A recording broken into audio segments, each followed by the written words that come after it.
Bad therapist stories. Who's the worst therapist you ever knew or worked with, and what was so bad about them? When I was a teen, my therapist and parents scheduled a surprise session, where my parents came in with me and the therapist started telling them things I had told her in confidentiality. Note, none of these things were related to me hurting myself or others in any way. I know she was probably just trying to help, and I'm sure my parents may have put her in an uncomfortable position and asked her for the surprise session, including them, but that experience was beyond fucked up. I think even beyond the fact that she disclosed things I'd told her in private sessions, what was really awful was being ambushed/ganged up on like that. Always saw the therapist as being totally aligned with my parents after that and never opened up to her again. Sort of a different spin on this question. 5 to 10 years ago, I, male, went to the University Counseling Center to get help processing a recent breakup. My therapist was a female predoctoral intern, which was fine. During the intake, however, when I started talking about how I've had some historical trouble with maintaining romantic relationships with females, my therapist interrupted me to say, "I'm engaged." I wasn't as process-oriented as I am now, so I just shut down and tried to get through the rest of the intake as quickly as possible. Those 2 words completely destroyed my rapport because I wasn't there to hit on her, I was there to process my own breakup. None of what I said had anything to do with her at that point.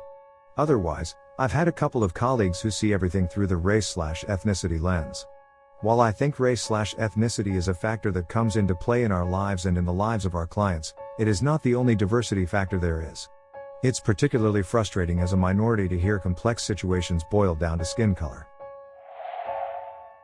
When I was 16, I was having a lot of serious problems related to past and ongoing trauma, and was forced to see a psychiatrist, yes, an actual psychiatrist, 2 to 3 times a week for a year and a half.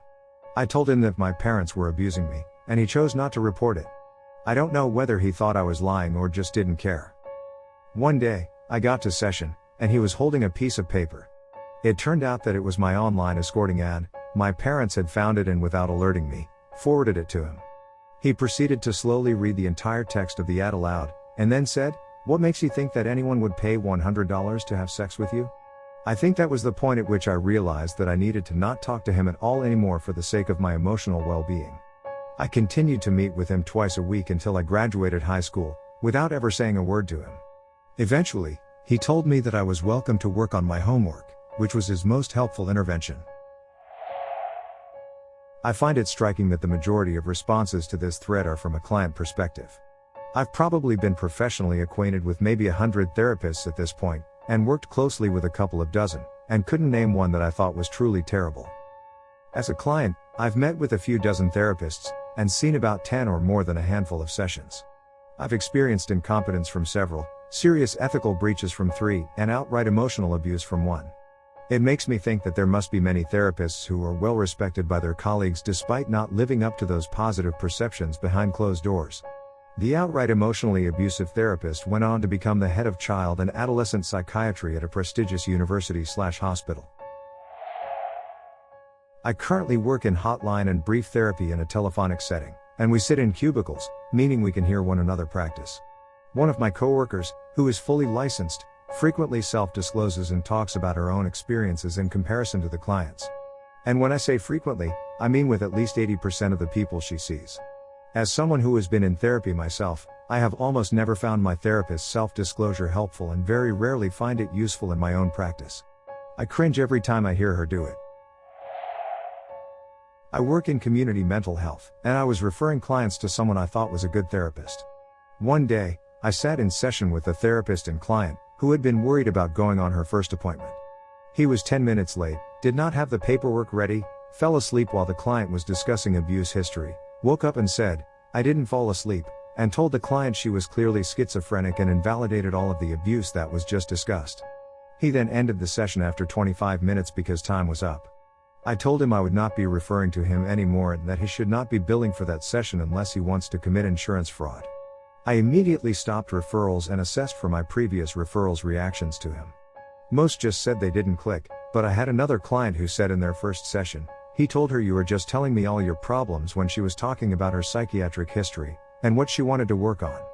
I came to find out from a previous employer that they thought it was a medical condition that arose suddenly because it started one day, with them, and he never addressed it. He was apparently let go because of it. They then said he went more of the business route and seemed to care more about making money than focusing on the care he gave.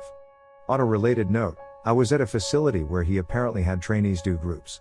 One day, a trainee approached me and asked if I wanted to work for him and explained some pretty shady billing practices as an incentive for money, I guess.